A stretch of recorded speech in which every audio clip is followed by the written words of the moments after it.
Hello friend, कैसे हैं आप लोग। उम्मीद करते हैं आप लोग स्वस्थ होंगे। तो आइए हम उत्तर प्रदेश के चर्चित व्यक्ति का पार्ट 1 डिस्कस करने वाले हैं। जैसा कि हम उत्तर प्रदेश के 4 से 5 प्रसिद्ध व्यक्ति का चर्चा पार्ट 1 में करेंगे। तो चलिए वीडियो देर न करते हुए तुरंत स्टार्ट करते हैं और सबसे पहले लेते हैं पंडित जवाहरलाल नेहरू जी को। भारत के प्रथम प्रधानमंत्री पंडित जवाहरलाल नेहरू जी का जन्म 14 नवंबर 1889 ईस्वी में उत्तर प्रदेश के इलाहाबाद में हुआ था। इनके पिताजी का नाम मोतीलाल नेहरू तथा इनके माताजी का नाम रूपरानी नेहरू था। तत्पश्चात 1916 ईस्वी में पंडित जवाहरलाल नेहरू जी ने शादी की। उसके एक साल के उपरांत 1917 ईस्वी में इन्होंने होम रूल लीग आंदोलन से जुड़ गए। वैसे तो पंडित जवाहरलाल नेहरू जी का जीवन में कई महत्वपूर्ण कार्य है, लेकिन उनमें से एक महत्वपूर्ण कार्य यह है कि पंडित जवाहरलाल नेहरू जी ने लाहौर अधिवेशन के अंतर्गत पहली बार 31 दिसंबर 1929 को रावी नदी के तट पर रात 12 बजे झंडा फहराया था। उसके बाद जब भारत को 1947 ईस्वी में स्वतंत्रता मिली, तब से लेकर 1964 ईस्वी तक यह भारत के प्रधानमंत्री के रूप में कार्य किए। अंततः 75 वर्ष की आयु में इनकी 28 मई 1964 ईस्वी को दिल में दौरा पड़ जाने के कारण इनकी मृत्यु हो गई। तो आइए अगले व्यक्ति कबीरदास जी के संबंध में अध्ययन करते हैं। तो कबीरदास जी का पूरा नाम संत कबीरदास है।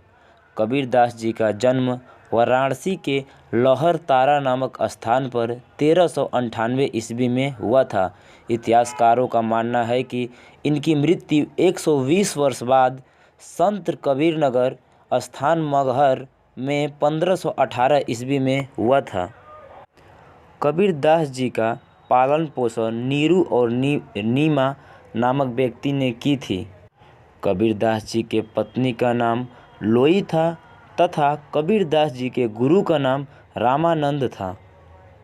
कबीरदास जी की रचना यूँ कहें तो कहानी, संघर्ष, साखी, शबद, रामायणी, यह 3 महत्वपूर्ण कबीरदास जी की रचना है तथा इनकी भाषा अवधी, सगुक्कड़ी, पंचमेल खिचड़ी है। तुलसीदास जी का जन्म उत्तर प्रदेश के बांदा जिले के राजापुर नामक स्थान पर 1497 ईस्वी में हुआ था। तुलसीदास जी के बचपन का नाम राम बोला था। इनके पिताजी का नाम आत्मा राम तथा इनके माताजी का नाम हुलसी बाई था। तुलसीदास जी के गुरु का नाम नरसीदास था। ये वाल्मीकि के अवतार थे। ये रामचरितमानस की रचना किए थे। तुलसीदास जी की कुछ महत्वपूर्ण रचनाएं जैसे दोहावली, राम सतसई, गीतावली, कवितावली, राम ललाऊ, कवित नारायण इत्यादि यह तुलसीदास जी की कुछ प्रमुख रचनाएं थीं। यह सभी पुस्तक को अवध भाषा में लिखे थे, परंतु एक प्रमुख पुस्तक विनय पत्रिका, जिसको इन्होंने केवल ब्रज भाषा में लिखा। अंततः तुलसीदास जी की मृत्यु 1623 ईस्वी में हुआ। अब सूरदास जी देखिए, सूरदास जी के जन्म को लेकर काफ़ी इतिहासकारों का अलग अलग मत है, लेकिन उनमें से एक प्रमुख इतिहासकार का यह मानना है कि सूरदास जी का जन्म 1478 ईस्वी में उत्तर प्रदेश के रूनकता नामक स्थान पर हुआ था। सूरदास जी के गुरु का नाम बल्लमाचार्य था। सूरदास जी कृष्ण काव्यधारा के कवि थे तथा इनकी प्रमुख रचना तथा पुस्तक सूरसागर, साहित्य लहरी, सूर सारावली यह कुछ प्रमुख पुस्तकें हैं। अंततः सूरदास जी की मृत्यु 1583 ईस्वी में गोवर्धन के निकट पारसौली में हुई थी। अब अगले व्यक्ति मदन मोहन मालवीय जी का जन्म 25 दिसंबर 1861 ईस्वी में उत्तर प्रदेश के प्रयागराज में हुआ था। इनके पिताजी का नाम बृजनाथ तथा इनके माताजी का नाम मूना देवी था। मदन मोहन मालवीय जी को उत्तर प्रदेश के विधान परिषद सदस्य में 1902 ईस्वी में नियुक्त किया गया था। कुछ समय बाद केंद्रीय विधानसभा के सदस्य 1910 से लेकर 1920 ईस्वी तक रहे। मदन मोहन मालवीय जी का प्रमुख कार्य यह है कि बनारस हिंदू विश्वविद्यालय की स्थापना इन्होंने 1916 ईस्वी में की तथा उस विद्यालय को केंद्र सरकार ने 1917 ईस्वी में मान्यता दी। इस विश्वविद्यालय के उद्घाटन में महात्मा गांधी जी आए थे। महात्मा गांधी जी का बनारस में वह प्रथम दौरा था। अंततः मदन मोहन मालवीय जी का 12 नवंबर 1946 ईस्वी को मृत्यु हो गई।